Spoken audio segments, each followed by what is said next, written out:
Sziasztok! Üdvözlök mindenkit itt a Klasszik Kaszni legújabb adásában. Ma ismét egy DeLoreant hoztunk el nektek, aminek a történetét korábban már Attila elmesélte nekünk. Hogyha erre vagytok kíváncsiak, akkor kattintsatok ide a felső sarokba, és nézzétek meg azt a videót is. Ebben a részben a széria érdekességeiről, különlegességeiről lesz szó. Tartsatok velünk!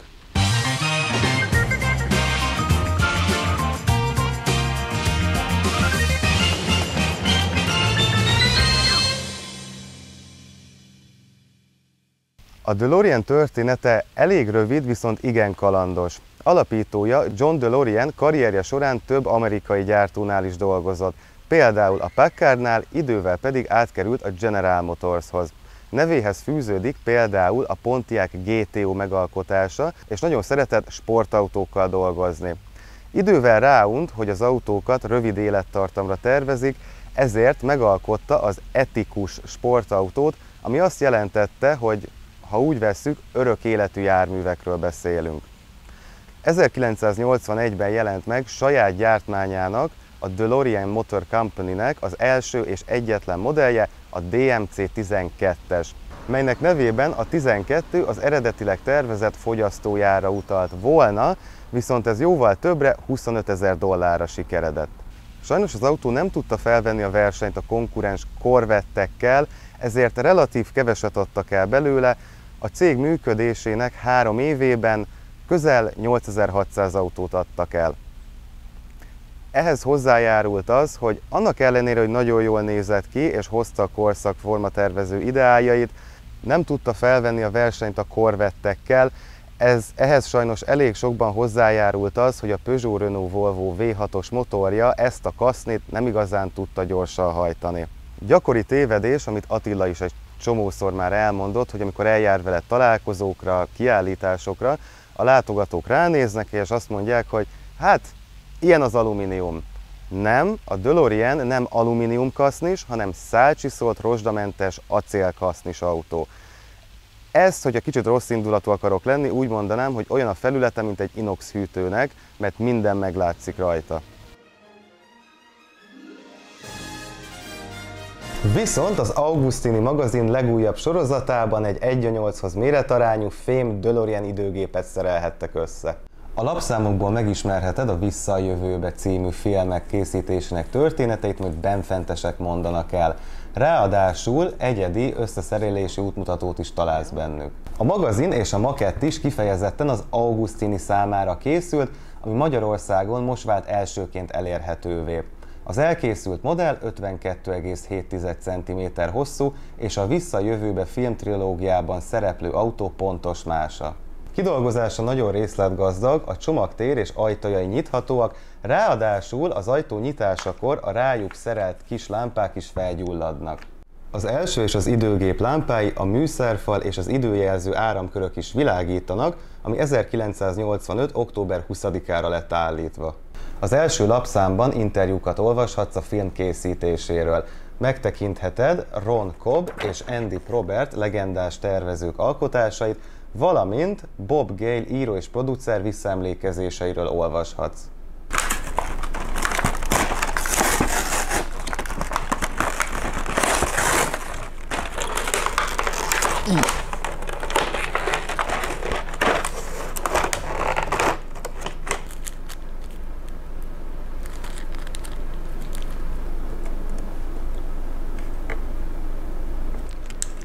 No, ez az. Az előfizetők plusz ajándékokat is kapnak. Ilyen például a 3 darab poszter, gyűjtőmappa, póló és bögre. A prémium előfizetők ezen felül Autotime rendszámot és jó minőségű vitrint is kapnak. Fizess elő most és élvezd az előfizetéssel járó kedvezményeket. Az első szám csak 190 forint. A gyűjtemény megrendelhető a kiadó weboldaláról. Kattints a leírásban található linkre, használd a DeLorean Promo promókódot és élvezd az előfizetéssel járó előnyöket. Még egyszer köszönjük a De Augustininek a támogatást. Térjünk is vissza a videóhoz.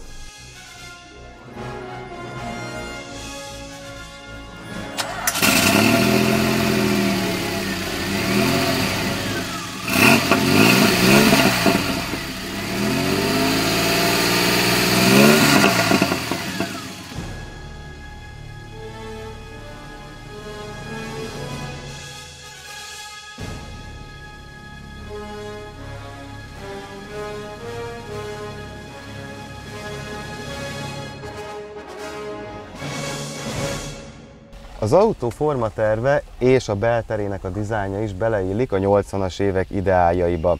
Ami még érdekes, hogy ezt az autót Giorgetto Giugiaro tervezte, aki a korszak egyik legmeghatározóbb autótervezője volt. Ha megnézzük az autónak a műszerfalát, az óracsoport már kicsit szögletesebb, mint a korábbi évtizedek dizájnjai, és ami még külön érdekesség, hogy az óracsoportot különböző kisebb panelekből szerelték össze, ezért könnyen cserélhetőek. Fun fact DeLoreanről: az óracsoport bal oldalán van egy visszajelző, ami csipog és villog, hogyha az ajtó nincs rendesen becsukva. Tőle jobbra találjuk a sebességmérőt, amin mérföldben és kilométerben is mutatja a sebességünket. Az 55-öt külön megjelölték rajta, mivel ez akkoriban egy szabályozás volt, hogy az 55-öt fel kell tüntetni biztonsági okokból. Mellette van a fordulatszámmérő, az olaj és az üzemanyagszint visszajelző, és még pár másik kisebb visszajelző is.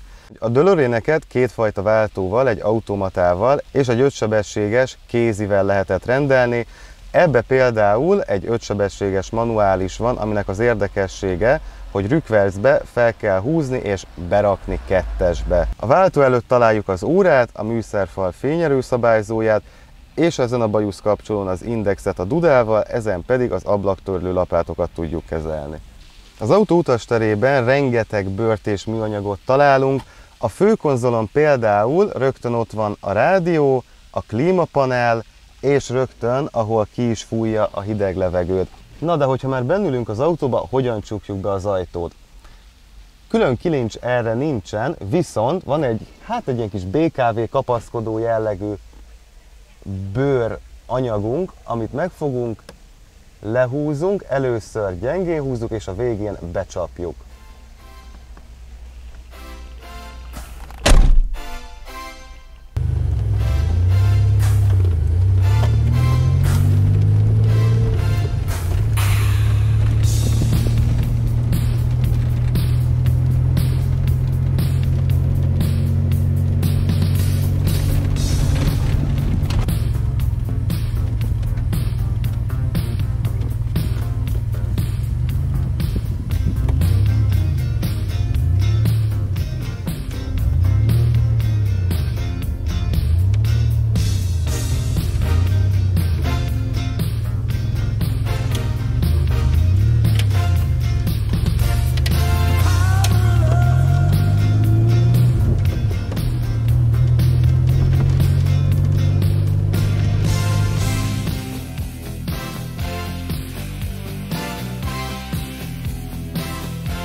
Make a one man weep, make another man sing.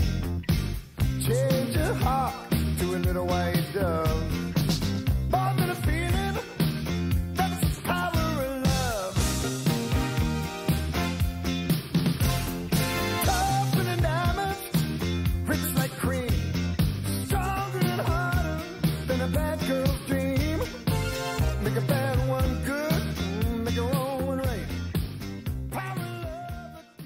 korszak sportautóhoz hasonlóan a DeLorean is farmotort, hátsó kerékhajtást és orrcsomagtartót kapott. Amiben viszont különbözik tőlük, hogy a tanksapkát a csomagtér ajtó alá helyezték el.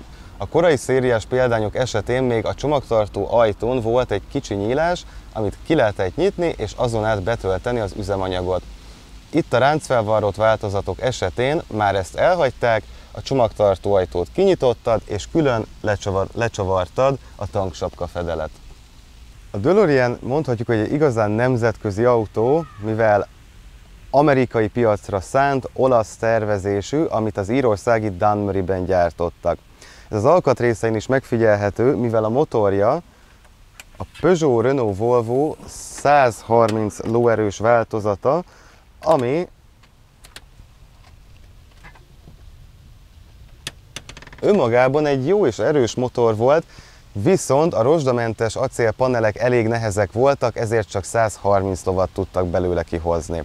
Az órája csak 85 mérföldig van skálázva, ugye ez ellentmond a Vissza a jövőbe trilógiának, ahol 88 mérföldnél lehetett utazni az időben. Ez kifejezetten a film miatt lett kitalálva, és ahhoz az autóhoz egy egyedi sebességmérőt gyártottak le.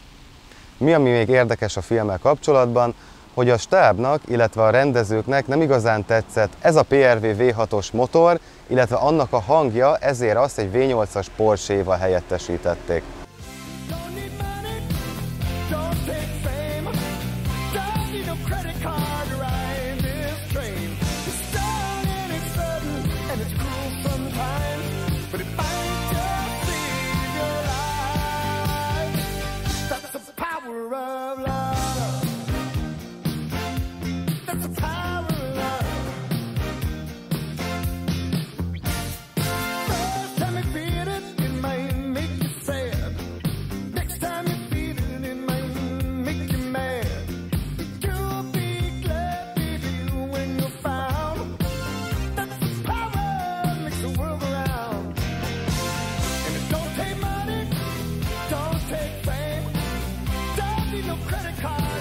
Köszönjük, hogy ma is velünk tartottatok, ha tetszett a videó, iratkozzatok fel, hogy ne maradjatok le legújabb klasszikusainkról sem. Sziasztok!